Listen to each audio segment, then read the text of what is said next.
Hi everyone, welcome back to my channel Ojo Educate, and today we'll continue in our series of Canada Express Entry Journey and Canada Express Entry Immigration.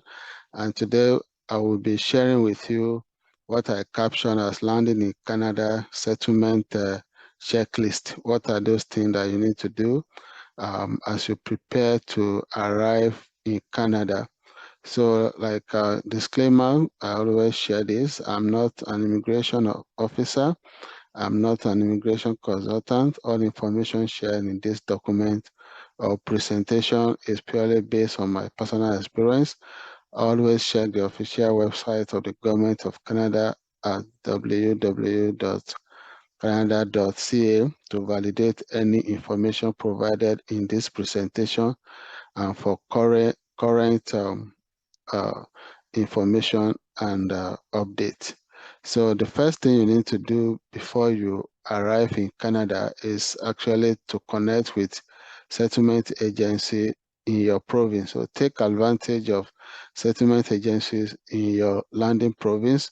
Details of this and their links will be in your ready for visa email. So when you receive your ready for visa email, which people refer to as PPR, you are going to, that is request for passport ready for visa email. You'll see the details and the link of the settlement agency. You see a link that talks about before you arrive. So the services of this settlement agencies are free, and some of them do provide great services for newcomers. They have a lot of newcomer services, like some of them do organize training on how to settle, how to search for job. Some also do help in reviewing your CV or even rewriting your CV to meet Canadian standard. So you need to take advantage of their services, and the services are free and they are being paid for by the Canadian government. So this link also can take you to the page on IRCC's Canadian government website. And we also drop the link in the description so you can click on it and connect. So also connect with your nation's community. Before you arrive, try and reach out to your country of origin community and connect with them. So there are a lot of them across Canada. We have the Nigerians community, Asian community, African community, Filipino community, Indian community, Ukrainian community, and a lot of them. So you will definitely find people from your country who have been here ahead of you, who can guide you. Some of them go as far as airport pickup. They can help you in search for house, in guiding you through as a newcomer in Canada.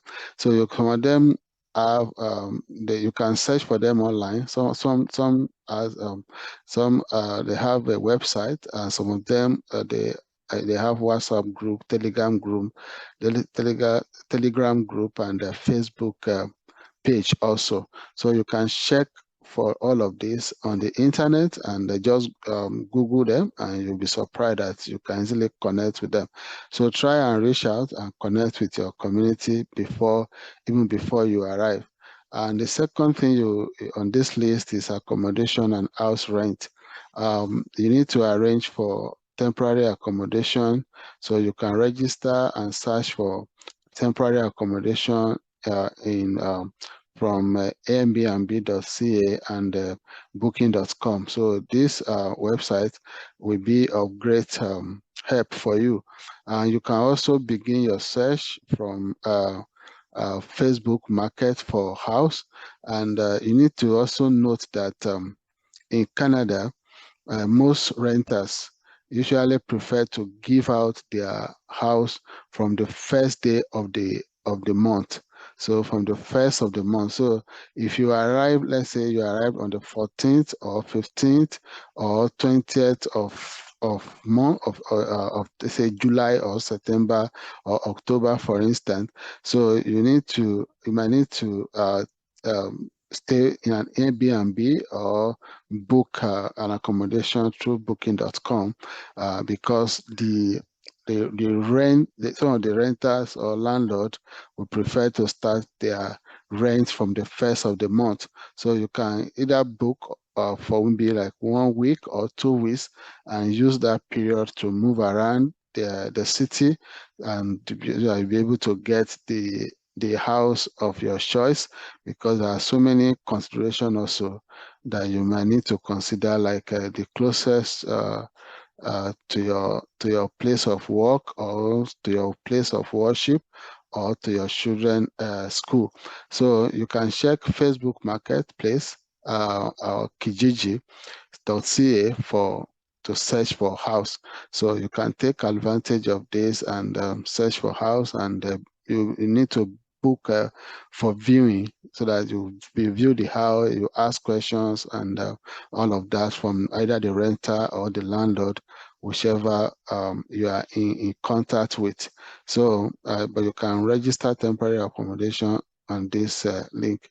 So the next thing you will need to consider is getting an address for your PR card. So before you arrive in Canada, you need to get a home address where your PR card will be sent to, including the postal code of that particular address. So the first thing that the officer will ask you at the airport is that the immigration officer will ask you to provide a home address where your PR card will be sent to. So when the RCC finish printing your producing your PR card, something like this, something like this. So this will be shipped to the address that you are going to provide to the immigration officer at the port of entry, which could be an airport or where you are coming by road, by water, or through the air. So you need to get ready and a home address, and this could be any person's address that you know. It might not be from your province, right? It could be someone, a friend or a family friend in another province. Just the only thing I will advise is that ensure that this person you are using, the home address and the postal code, will be in that location for the next, let's say, 3 months, because it will take 60 days 60 days for RCC. That's like 2 months for your PR card to be ready. So the individual you are using, their home or their postal code need to be in this location to receive your card, and such person can also ship to you. For example, you are going to Alberta and you have a friend in Toronto who can receive the card for you. You can get the fellow address, and he or she will ship it to you. You can, for example, you are going to Mountain of Fredericton in New Brunswick, and you have a friend in Nova Scotia in Halifax.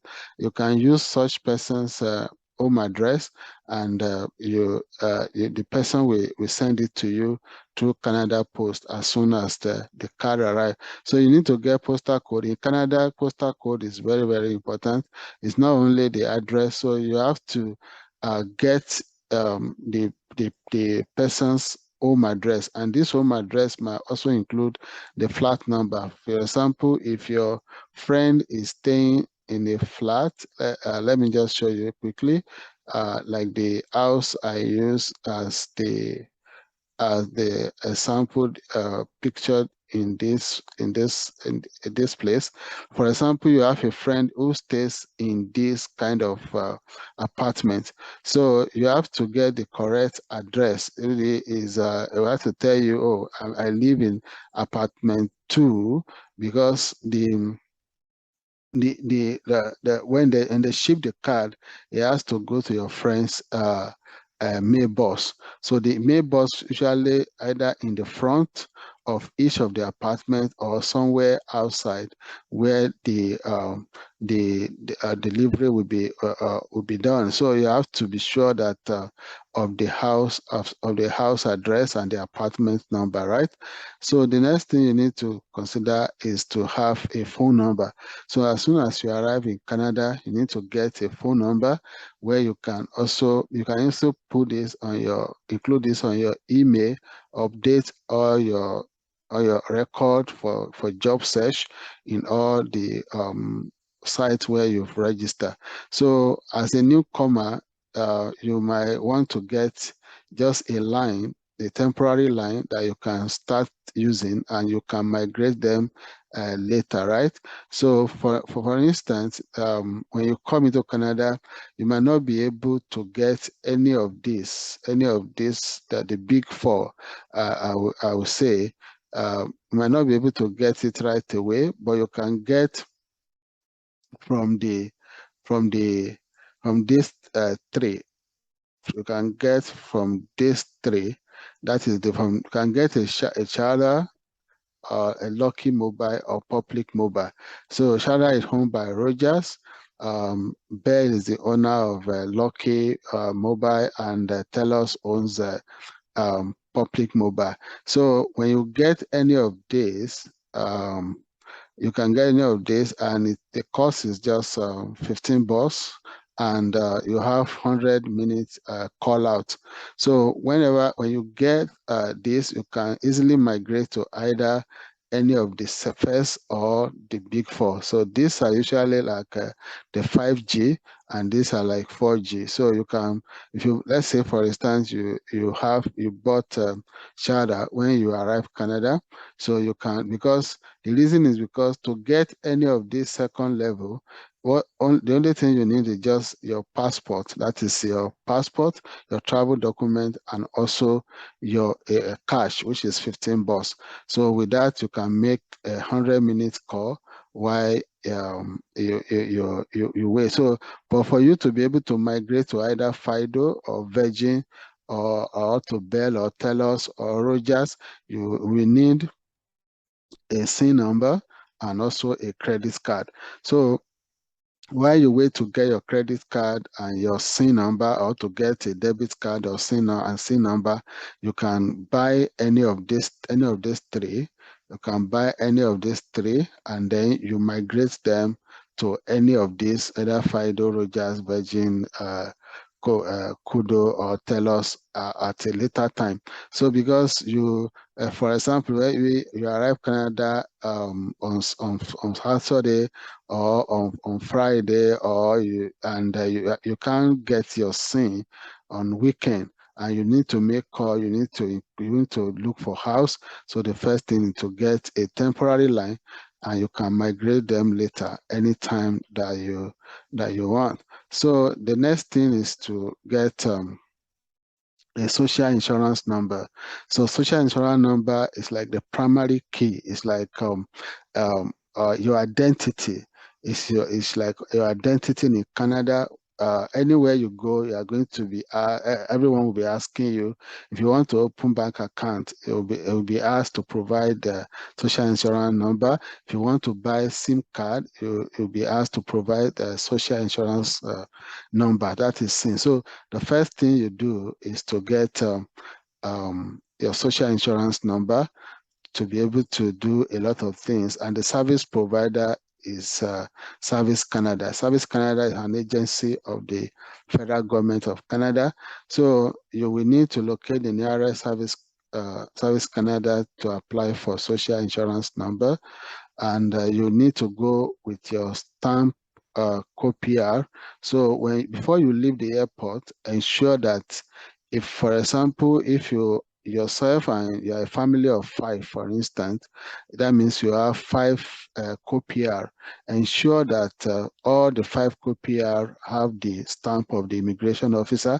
So you will go with your stamp co-PR, because if it's not stamped, if 4 is stamped and the rest and one is not stamped, you have to send it back so it's going to give you a lot of issues. So ensure that all your co-PR are stamped at the airport by the immigration officer. So you go to Service Canada with your stamped co-PR, with your passport, that's your travel document, and the home address. So in this case, you can use Airbnb home address. It's acceptable, and it will also ask you for the postal code of that location. So you need to go with your co-PR for those who arrive Canada as a permanent resident. If you are a student, you need to go with your student visa and details. Or if you arrive Canada as a worker on a working visa, you have to go with the details. That's why I say either co-PR um, or a landing document. So another thing, and usually once you get there, you can either book online. You can in Canada, Google Map is your friend, right? So you have to download Google Map even before you arrive and get used to it. You can use it to search for Service Canada in your city of residence or in your town of residence to locate the nearest one. So you might need to call them to book for an appointment before you go, or you can go directly to the office for them to attend to you or to book an appointment for the next day. So the sample of the number is usually a 9-digit number that will be given to you, and that is actually unique, and you need to protect your social insurance number all throughout your stay in Canada. So it's a unique number, and it's going to be used for employment, for so many things you are going to do in Canada. So the next thing you need to do is Medicare. Medicare is a Medicare card. You need to visit your provincial service center. That is your province service center. Like I mentioned earlier, Service Canada is the agency of the federal government of Canada, but every provinces has their own service center. So you need to visit you can also Google that to apply for your medical card for you and your family member if you land in Canada with your family member. So the following document will be required, and you will need to submit a photocopy of each of these. Number one is your co-PR or record of landing document, your passport, your birth certificate, your proof of address. So this time around, your proof of address cannot be Airbnb any longer. It has to be like a lease agreement. It has to be like a lease agreement, not Airbnb cannot be used as a proof of address. So this it will not be, uh, uh, uh, they will not accept this Airbnb. So you need to get a, a rental agreement from whether your landlord or your realtor to give you this. So also you can also use utility bill like from energy or hydro or from a phone company is also acceptable as proof of address. So you need to go with all of this to your your service provincial service center where you will register for card. So make sure you get a copy of this either before you go or at the center. They can make copy for you and they give you back the original. So the next thing you will need to do is to open an account. In Canada, you will need to open an account ASAP as soon as you land, as most transactions in Canada are cashless. Canada is a cashless society. You need to also transfer the money that you came with, then deposit your proof of fund into your Canadian account, right? Because maybe if you land with maybe your USD or Euro, you can deposit the USD, that is a US dollar, or you can deposit Euro. So if you land with your POF as cash, you can transfer them, or if they are still in your country, you can use any platform that are legit to to transfer them to Canada. So you need to open account as soon as possible because you will need to start building your credit history also. So there are some, and also to go to stores, and you take a taxi, you enter bus, you will need to use your card, whether debit card or credit card. So these are the top 5 bank I just listed here. Bank of Nova Scotia, popularly called Scotia Bank. This bank issue instant debit card that you can start using immediately after you open the account. The Royal Bank of Canada, popularly called RBC, Toronto Dominion Bank, popularly known as TD Bank, Canadian Imperial Bank of Commerce, popularly known as IBC, and the Bank of Montreal. So to open account, you need to go with your COPR or record of landing, passport, social insurance number, and the house address. So you need to go with your house address to the bank of your choice.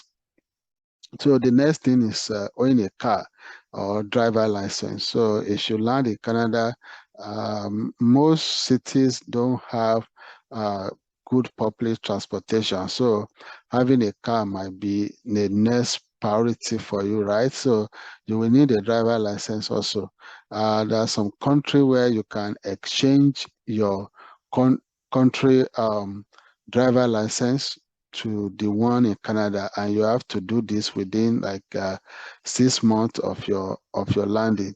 Even if your driver license is not exchangeable, you need to you are coming in with your driving history, proof of your driver license from your home country. So you have to make sure that you exchange your driver license to Canadian driver license as soon as possible within 6 months so that your history in your home country will actually count for you. If not, you will have to start driving school and get driving certificate. Then you get a temporary driver license that you have to use for 1 year before you apply for class 5. So you will be given class 7, but if you are able to exchange what you have from your home country, even though it's not exchangeable here, if you are able to tender that, oh, you have been driving for 10 years, and you'll be given um, uh, you'll be given the temporary one, which is NENA, but you don't need to wait for 1 year before you upgrade the class 7 to class 5. So the moment you arrive, so to get a driver license, you will need to write a driving test, and online. There are some provinces where you can take it online. So you will need to take test, and the test is into 2. They have the written test and the road test. So you do road test and written test. So for the written test, you can either go to the provincial service center to take the written test, and or you can do, some provinces have it online, so you can register online and do it at the comfort of your home with your camera on and all of that. And for the road test, you will need a car. You will have to go with your car, a car that has Canadian insurance and the plate number, right? So you can get a car whether from a friend or family friend, or rent a car, and then you go for your road test. So where can you get a car? Where can you buy a car? You can buy a car from Facebook Market or Kijiji. So either of these, you can search for a car of your choice, and you can contact the seller directly from any of these applications. You can download this application on your mobile phone, then search for the car, contact, then you go for viewing, where whatever location both of you agree, that you see the car and you love the car, you go for it, right? So after the next thing you will do is to find a family doctor.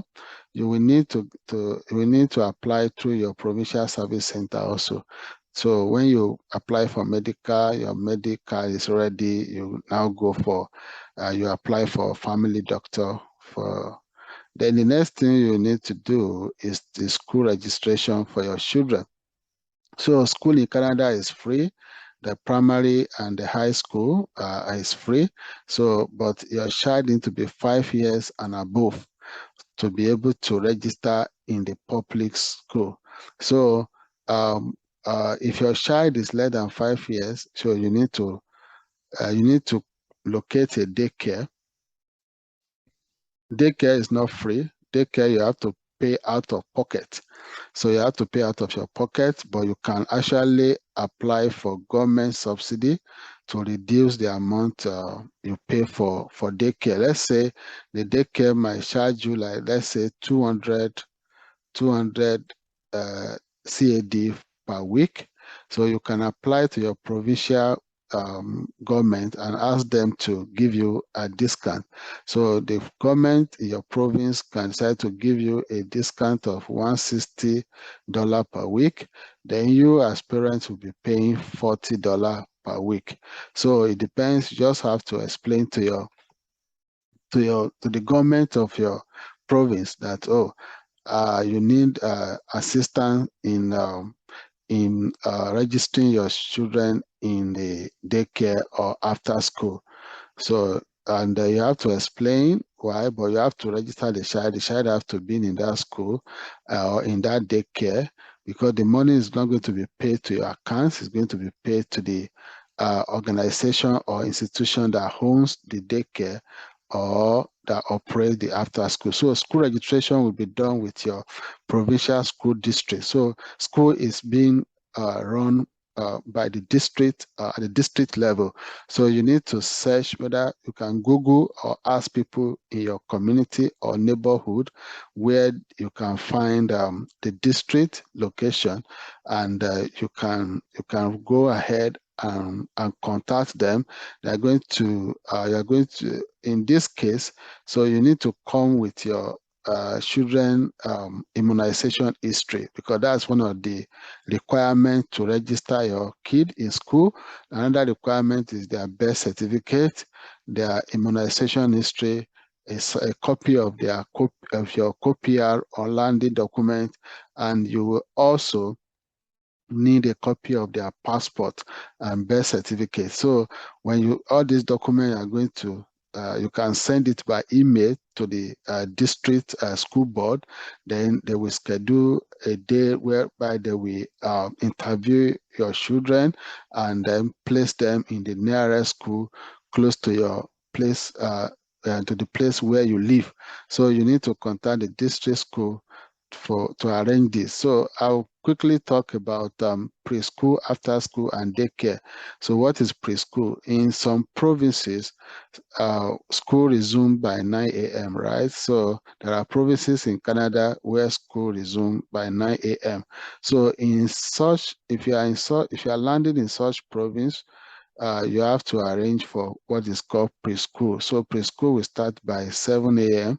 to 9 a.m. Then the child will be transferred to the main school by 9 a.m. So, but if you are going to a province where school starts by 8 um, 8 8:15, and you as a parent you resume maybe 8 o'clock in your place of work. But if you are a parent that's going to resume work by 7 or 7:30 or 8 a.m. in the morning, you will need to arrange a school for your kids. You have to arrange a preschool for your children. So, and then that is preschool. Preschool is usually before the normal school, the regular school start. Then the school close in Canada by 2:30 or 1:30 for the lower grade and the 2:30 for the upper grade. So between this 2:30 and 6 p.m. as a working parent, so you might need to arrange for after school for your children. So preschool if the school resumes later than 8 a.m., you will need that. After school is between 6 p.m. and if no one is staying with the children at home. So you can also apply for subsidy from the provincial government for both preschool and also for after school program. So you can, even if you are a new immigrant, and you arrive in Canada, you land in Canada, and you don't have work, you can write to your government after you've registered your kid in school and explain to them that, oh, you are an applicant, you are applying for a job, and you always attend a lot of interview every day, and you don't want the children to disturb the interview section. So you can explain this to your provincial government that that's why you register your children in school, but you are asking for subsidy. So the government can assist you to reduce the cost of either the after school or the cost of the preschool or the cost of the daycare. So you have to start the registration. You have to register the children in school first. Then you get the bill. You have to pay. Sometimes you might need to pay for almost a month or 2 months before you get the subsidy. But they are going to backdate it to the first day of your children's your child or your children start the daycare or start the after school or preschool. They're going to backdate it and be sure that they don't. This money will not be.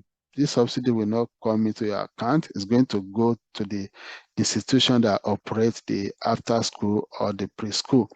Then the next thing you might need to, if you are coming as a family and you arrive in Canada as a permanent resident, you are entitled to what is called child benefit, right?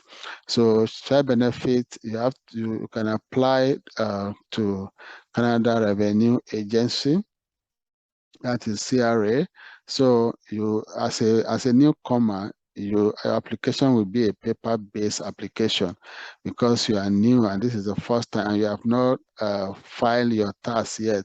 So your application will have to be a paper-based application that you will send maybe through Canada Post to CRA. So if you are sending to CRA, you can send it through Canada Post. And so you can go to this website. I'm going to also include this in the description below so that you can click on it and see details on how to apply. So, and you can also check the Government of Canada website or Google Canada Child Benefit as you see it, and you can read details about it and how to apply.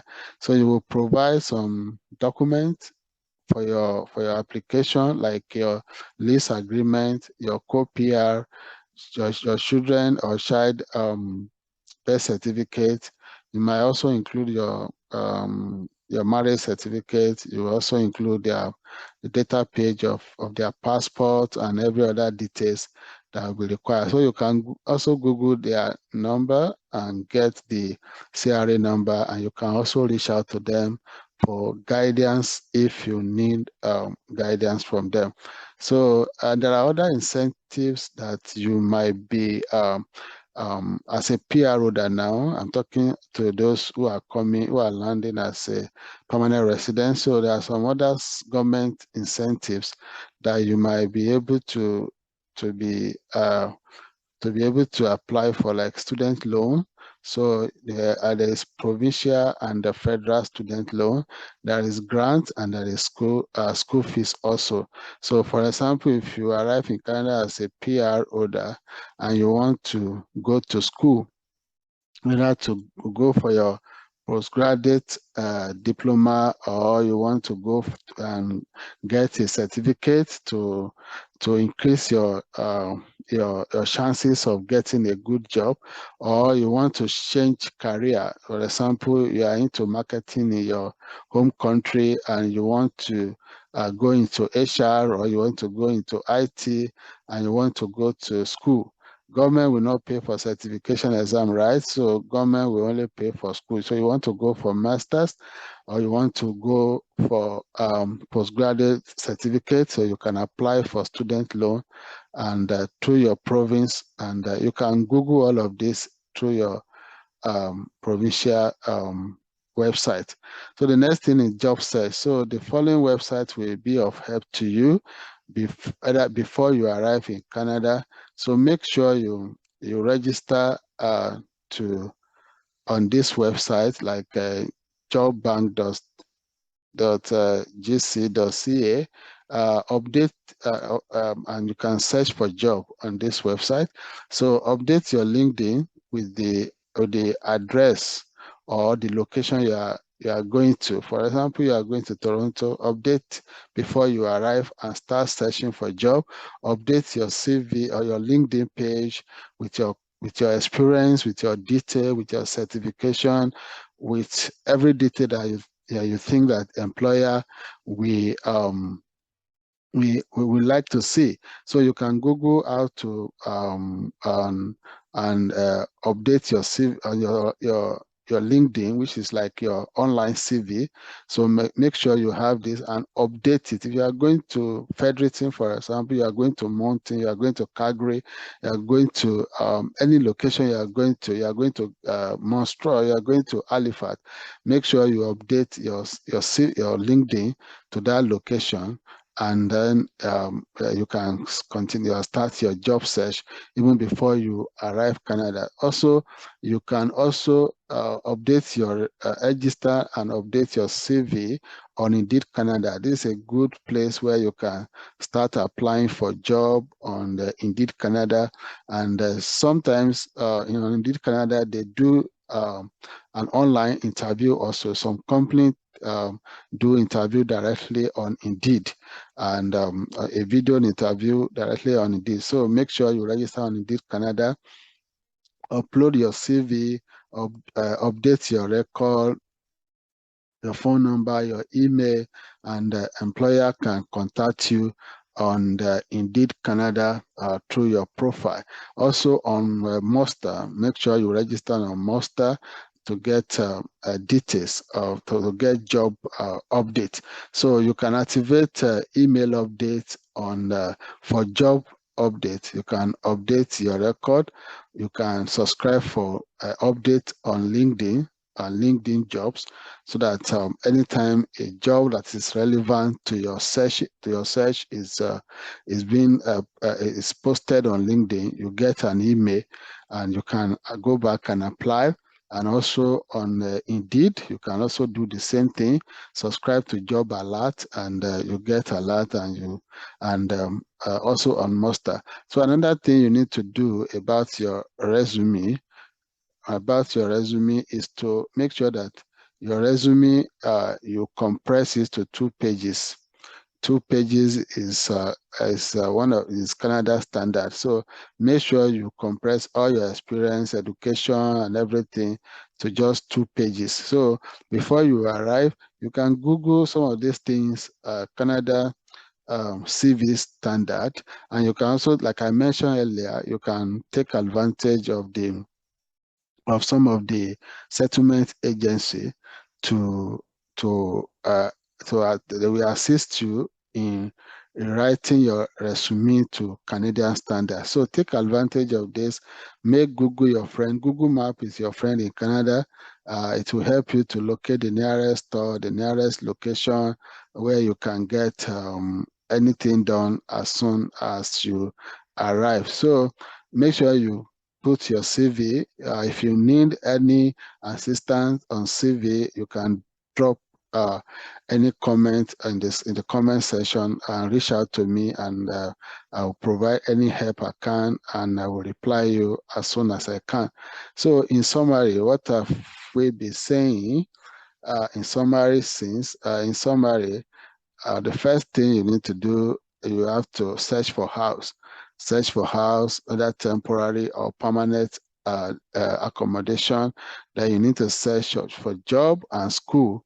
Your house location will determine your children's school. So you need to get a house first before you start searching for school for your kids. So without a rental agreement, the district school board will not register your children in school. So you need a house first, a permanent house this time with an agreement before you take them to school. So you need to start looking for a job even before you arrive. So you need a bank account and credit card. Canada operates on the credit system. So if you are not used to this, you can if you need more information about how credit system work in Canada, you can drop me a comment and I will do a video on that. A video on that, and I will post it. So the Canada run on credit, and as you land in Canada, you need to start building your credit history, because everything you want to do is linked. If you want to buy a house, you talk about credit history. You want to get some things done, they ask you about credit. Even if you want to buy a car, even some landlord, if you want to rent their house as whether a newcomer, they will ask for your credit history. So this is very, very important. And the driving license, we talk about medical care also. You need to then child benefit and other government incentives. So I believe you've learned something through this. It might be a long one, but I think it's worth it. Thank you for listening. Thank you for watching to the end. Subscribe to this channel, share with your friends, share with your enemies, share with anyone around you that is on this journey or that is arriving Canada very soon, very shortly. And let me know in the comment section if you have any question, if you have any clarification, if you need more explanation. And I believe I will see you soon in Canada. Thank you for your time, and drop your like this video, share it with your friends.